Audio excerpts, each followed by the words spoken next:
The Bogosity Podcast, early and ad-free. Become a subscriber at Patreon, Subscribestar, or Discord. Use the links at donate.bogosity.tv. Welcome to the Bogosity Podcast for the week of September 7, 2025. The podcast that just came off of the farm.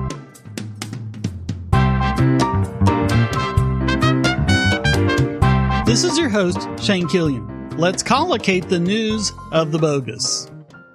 We finally have a resolution in Kohls v. Bonta where California was sued for a horrendously unconstitutional law banning parodies of politicians during election season. Hey, didn't we do this last week? No AI version of Gavin Newsom. That was 2 weeks ago, and it was the one involving Rumble and X Corp. This is the one where Christopher Kohls and the Babylon Bee created the fictitious ads lampooning Kamala Harris, Gavin Newsom, and Elizabeth Warren during the 2024 election. It got all your little panties in a twist, didn't it, Gavin? Oh, yes it did, because we're such weenies that we can't even take a joke. So they decided to pass a law against this so-called election interference. Judge John A. Mendez granted summary judgment for the plaintiffs, permanently enjoining them from enacting the law. The law made it illegal for anyone other than the candidate to make a deep fake of themselves, and since there was no requirement that anyone actually be fooled by it, it ended up encompassing criticism and parody as well. And unlike his 3-page ruling last time, this time he went into meticulous detail in his 24-page ruling. Tell us what he said, Gavi. Oh, that mean old judge ruled. As evidenced by the statutory language, AB 2839 facially regulates based on content because the law applies to particular speech because of the topic, a political candidate, elected official, elections official, ballot, or voting mechanism. Moreover, it delineates acceptable and unacceptable speech based on its purported truth or falsity, meaning that non-materially deceptive content is excluded. On top of the content-based distinctions, AB 2839 regulates speech based on viewpoint and speaker. The state law only punishes content that could harm a candidate's electoral prospects or content that could undermine confidence in the outcome of an election, while leaving positive representations unregulated. In other words, materially deceptive content that helps a candidate or promotes confidence would not be subject to penalty under AB 2839. These distinctions are the essence of viewpoint discrimination. And your crappy law also engaged in speaker-based discrimination, didn't it? Well, yeah, quote, under AB 2839, candidates posting about themselves, broadcasters, and internet websites are subject to more lenient rules, while other speakers, such as plaintiffs, are categorically barred. Candidates and broadcasters can post materially deceptive content as long as they attach disclaimers. AB 2839 treats different speakers dissimilarly, subjecting certain individuals to stricter rules and other speakers to more lenient rules. Yeah, you were trying to make it so only you and your buddies could do it, huh? Yeah, we figured out the news media was so biased in our favor we could make it one-sided. And that's exactly what you can't do. Neither can you require a disclaimer, right? Oh, I guess so. Quote, defendants asked the court to construe Section 20012B3 as simply requiring disclosure of political speech, which subjects the requirement to a lower level of scrutiny used in the campaign finance context. But the explicitly creative context humorists and satirists operate in necessarily renders any compelled speech product an imposition on creative expression. Courts presume that speakers, not the government, know best both what they want and how to say it. The court also found that the law violated the free speech clause of California's Constitution. It also violated the 14th Amendment as well for being void for vagueness. Quote, in sum, AB 2839 suffers from a compendium of traditional First Amendment infirmities, stifling too much creative speech while at the same time compelling it on a selective basis. When it comes to political expression, the antidote is not prematurely stifling content creation and singling out specific speakers, but encouraging counter-speech, rigorous fact-checking, and the uninhibited flow of democratic discourse. Novel mediums of speech and even lowbrow humor have equal entitlement to First Amendment protection, and the principles undergirding the freedom of expression do not waver when technological changes occur. Good news for this podcast, am I right? Oh yeah, you're a big meanie to us. Now read out the order. Oh gosh, for the reasons set forth above, the court grants defendant's motion for a summary judgment and denies defendant's cross motion. Defendants Rob Bonta and Shirley M. Weber and their agents, employees, public servants, officers, and persons acting in concert with them are hereby permanently enjoined from enforcing AB 2839 against the named plaintiffs. It is so ordered. So are you gonna do it again, you little turd? Yeah, I'm sure I am. Gosh darn it, I know I swore an oath to the Constitution, but it's just so dang inconvenient, you know?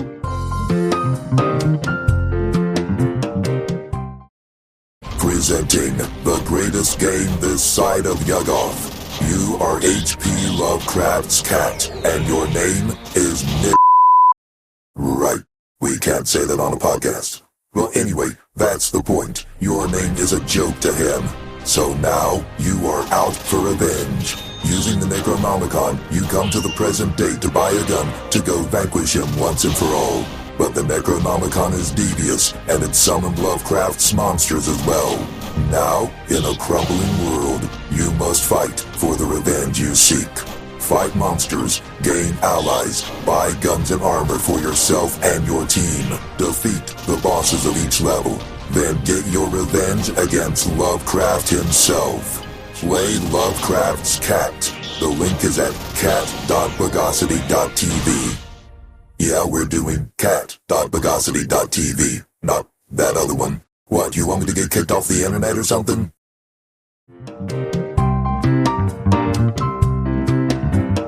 So in case you were thinking Tesla was having an off year, a couple of months ago they launched their robotaxi service in Austin.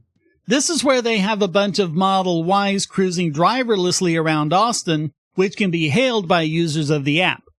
Initially, it was rolled out only to a few select influencers, and although there's no one behind the driver's seat, it does require a safety operator in the passenger seat to intervene if something goes wrong.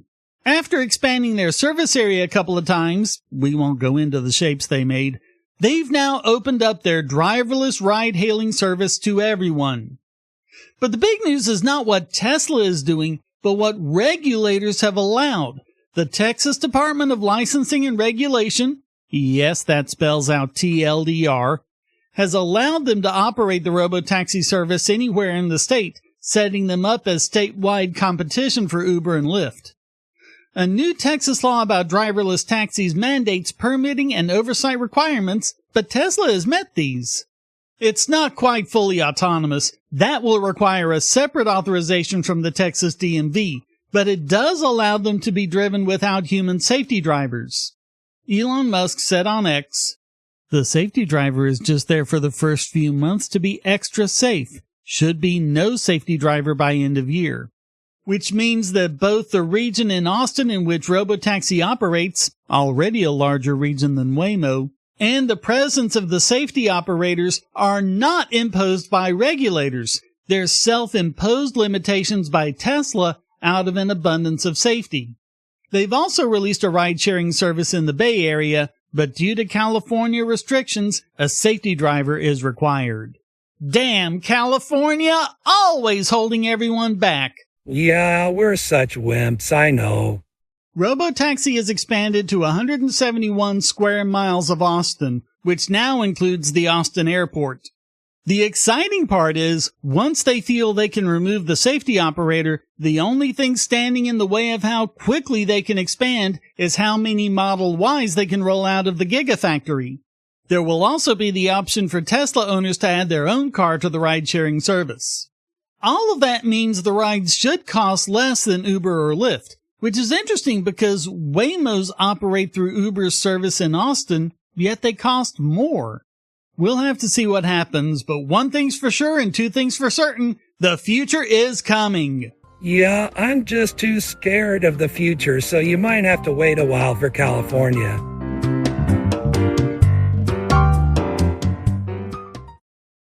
If you're on the Wi-Fi in a coffee shop or hotel, anyone on that network can get your traffic. Do you really trust all of those strangers? For that matter, do you really trust your ISP? A VPN can protect you from prying eyes, disguise your location, and even foil government censors. It's essential in this day and age, so go to vpn.bogosity.tv and you'll be taken to BoxPN. Starting at just $2.99 a month, you can get unlimited high-speed connections to VPN servers all over the world, and they don't log connections, so your privacy is assured. Traveling abroad, just VPN home, and don't worry about what those other governments are doing. Back at home, stop your ISP from traffic shaping and messing with the quality internet access you're paying good money for. You can connect from multiple machines at once, including your smartphone or tablet, and it supports all the secure standards, including OpenVPN and SSTP.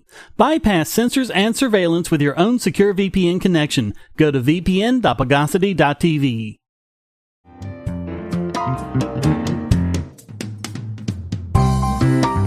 You may know Irish comedian and writer Graham Linehan from comedies across the pond like Father Ted and the IT Crowd.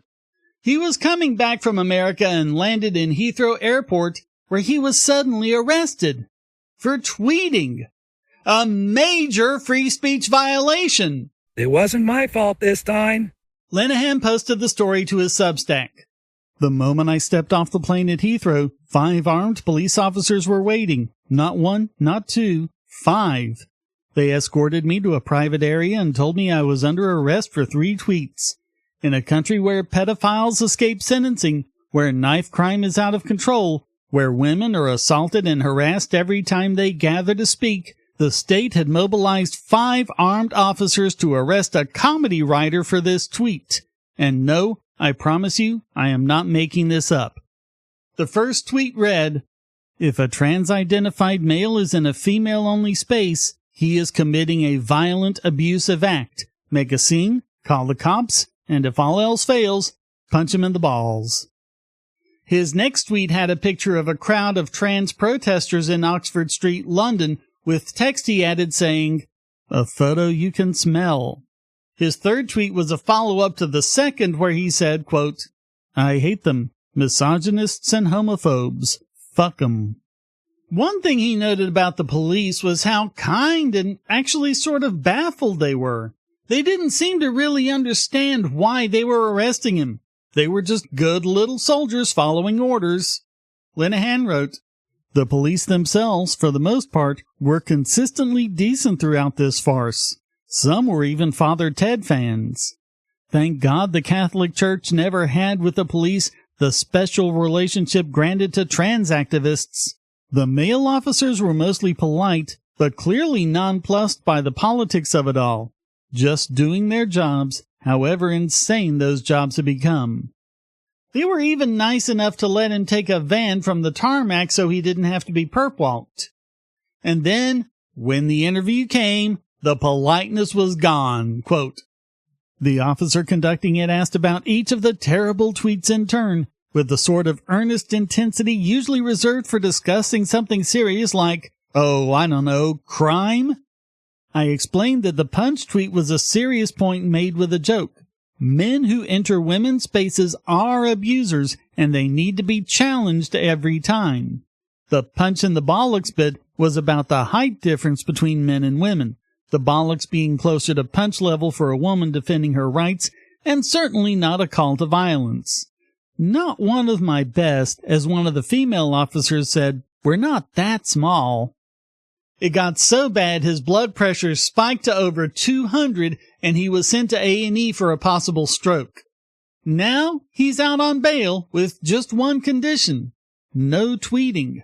Quote, "The civility of individual officers doesn't alter the fundamental reality of what happened. I was arrested in an airport like a terrorist, locked in a cell like a criminal, taken to a hospital because the stress nearly killed me, and banned from speaking online. All because I made jokes that upset some psychotic cross-dressers. To me, this proves one thing beyond doubt. The UK has become a country that is hostile to freedom of speech, hostile to women, and far too accommodating to the demands of violent, entitled, abusive men who have turned the police into their personal goon squad."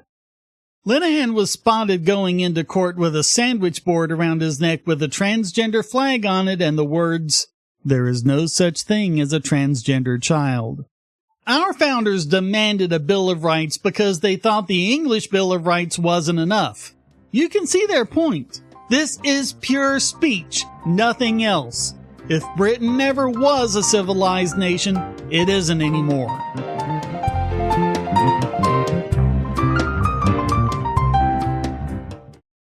I want to tell you about the eyeglasses I've been wearing for years. As people can see on my videos, I have a very strong prescription, which makes glasses more expensive, especially when I need computer glasses, reading glasses, prescription sunglasses, and most expensively, progressive lenses for general everyday wear. To save money while still getting quality glasses, I get them from Firmoo. In fact, I just got a pair of progressives with high-index aspherical lenses and a nice pair of frames my wife loves for just over $100. It would have been $500 to get them through my eye doctor. Not only do they look good, the glasses are durable. I've worn many pairs for several years without problems. All orders come with a 30-day return policy, a 3-month warranty, and one-on-one customer service. Go to Firmoo, that's FIRMOO.Bogosity.tv anytime you need quality glasses at a low price. Once again, that's Firmoo.Bogosity.tv.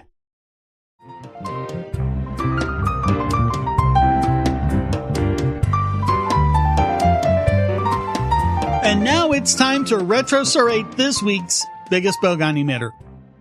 You remember Jen Psaki.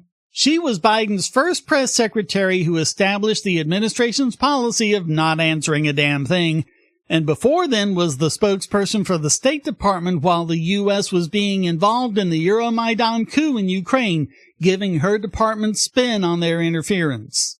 Now, I don't know if you were online during Labor Day. You might have taken the weekend off, as did a lot of people, including Trump. But boy, oh boy, did the leftist conspiracy theories fly. The conspiracy was that he was really dead or dying, and all of his recent appearances were AI generated. Aw, see, I told you that AI stuff was bad. Shut up, Newsom. Anyway, of all people, Psaki herself came out and said that this was proof positive that the president was in ill health. She said, quote, "We may never know why Donald Trump suddenly spent a week hiding entirely from the American public. But you don't actually need baseless online conspiracies to explain why he might not want to show his face in public right now." Yeah, that's right, Jen. He must be hiding something. See, she, like the rest of the left, know perfectly well that Biden's downfall wasn't so much his mental decline, but the fact that they spent years denying it when it was completely obvious. So now they want to pretend the same thing is happening with Trump. And she, of all people, should know the difference, having had to deal with Biden's infirmity directly, the blank stares, getting lost on stage, rambling and mumbling, and so on, while she came up with excuse after excuse to dismiss them. There's also reports now that his battles with prostate cancer were going on at the time as well, not just since leaving office. Biden sometimes went for months without talking to the press. Trump takes off Labor Day and it's a national emergency or something. The hypocrisy is staggering. And that's one big thing that'll get you named in this segment. After spending years gaslighting the American people, both in the White House and later on MSNBC, now feigning concern over Trump's health while insinuating that he must be hiding something? And it isn't just hypocrisy, this is payback. This is a desperate attempt to go, "No, you!" at the guy who beat their propaganda not once but twice. So they still haven't learned that they need to do a better job of running campaigns and coming up with coherent policies that the voters can get behind. Not just their leftist base, but also voters in the middle as well. Trump won both times because he tapped into that. If she thinks that this is in any way a counter to that, then her mental decline has to be as bad as Biden's. So all of that makes Jen Psaki this week's biggest Bogon emitter.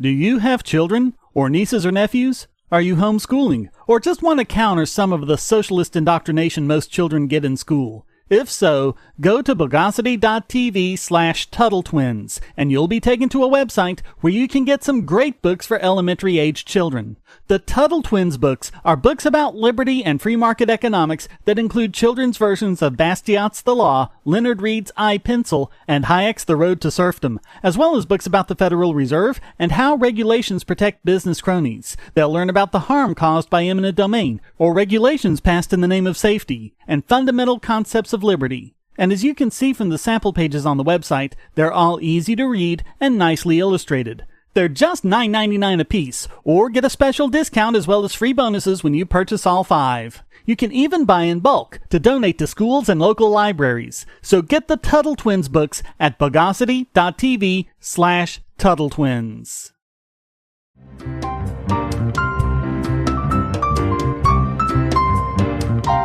And now let's prestidigitationalizationify this week's Idiot Extraordinaire. And yeah, we're swinging way over to the other side and giving another one to Donald Trump, because the tariffs aren't exactly going like he promised they would. Let's start with the 7-4 Federal Circuit ruling that the tariffs are unconstitutional. Trump claimed he had the power under the International Emergency Economic Powers Act. They've stayed their decision until October 14 to give Trump a chance to appeal to the Supreme Court. They ruled, "It seems unlikely the Congress intended, in enacting IEEPA, to depart from its past practice and grant the President unlimited authority to impose tariffs. The statute neither mentions tariffs or any of its synonyms, nor has procedural safeguards that contain clear limits on the President's power to impose tariffs. Not once before has a president asserted his authority under IEEPA to impose tariffs on imports or adjust the rates thereof. Rather, presidents have typically invoked IEEPA to restrict financial transactions with specific countries or entities that the president has determined pose an acute threat to the country's interests." They also went into why, under the Constitution, tariffs are a core congressional power. They ruled, Congress, in enacting IEEPA, did not give the president wide-ranging authority to impose tariffs of the nature of the trafficking and reciprocal tariffs simply by the use of the term regulate importation. Trump said, quote, "If these tariffs ever went away, it would be a total disaster for the country." Of course, anyone with a basic knowledge of economics knows otherwise. Tariffs are really a country shooting itself in the foot. But more than that, it seems his reciprocal tariffs aren't so reciprocal after all. For example, when Trump took office, there was a 1.4% tariff on Swiss goods, while Switzerland had a mere 0.2% tariff on American goods.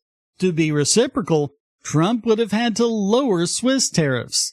And more recently, the Swiss government abolished all of its tariffs on goods from America. So if Trump were a man of his word, the tariff on Swiss goods would be 0. Instead, he increased it to 39%. Singapore likewise charges no tariffs on American goods, but Trump's 10% baseline applies to them. Average tariffs on American goods imported to the EU are just 1.7%, but European goods are tariffed 15% here. All total, 80% of Trump's supposedly reciprocal tariffs are higher than what the corresponding country charges on American goods. And while there's no evidence that tariffs can make a country more prosperous, there's plenty of evidence that tariffs impoverish the countries that impose them. Trump bleated on Truth Social, "More than $15 trillion will be invested in the USA, a record. Much of this investment is because of tariffs. If a radical left court is allowed to terminate these tariffs, almost all of this investment, and much more, will be immediately canceled. In many ways, we will become a third world nation with no hope of greatness again." Except it's the third world countries that impose the highest tariffs. There's an inverse correlation to how much a country imposes tariffs on trade and how prosperous it is. High-income countries have low tariffs and vice versa. Always remember that tariffs are never paid by people of other countries, no matter how much tin-pot would-be dictators claim otherwise. Tariffs are a tax on the people of their home country who purchase foreign goods. The idea is not really to get revenues from other countries, but to get natives to purchase domestic goods. But if it were beneficial to buy domestic rather than imported, people would already be doing it. Instead, people trade with countries, both sides benefiting from the law of comparative advantage. Whenever the government substitutes its own economic decisions for the people's, all it can possibly do is make things worse.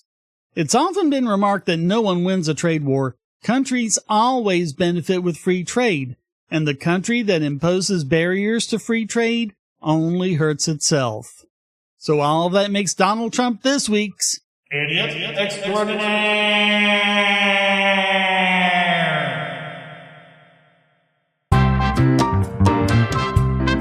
Well, that wraps up this Too Bad You'd Have Made a Wonderful Girl edition of the Bogosity podcast. I hope you enjoyed it. If you did, please go to donate.bogosity.tv for several ways to support and discord.bogosity.tv to join the discussion. Subscribe at the Discord, Patreon, or Subscribestar, and you can listen early and ad-free. Thank you for listening. Until next time, here's a quote from Javier Milei. Far from being the cause of our problems, free trade capitalism as an economic system is the only instrument we have to end hunger, poverty, and extreme poverty across our planet. The empirical evidence is unquestionable. The Bogosity podcast is licensed under Creative Commons Attribution Non-Commercial No Derivatives 4.0 International License.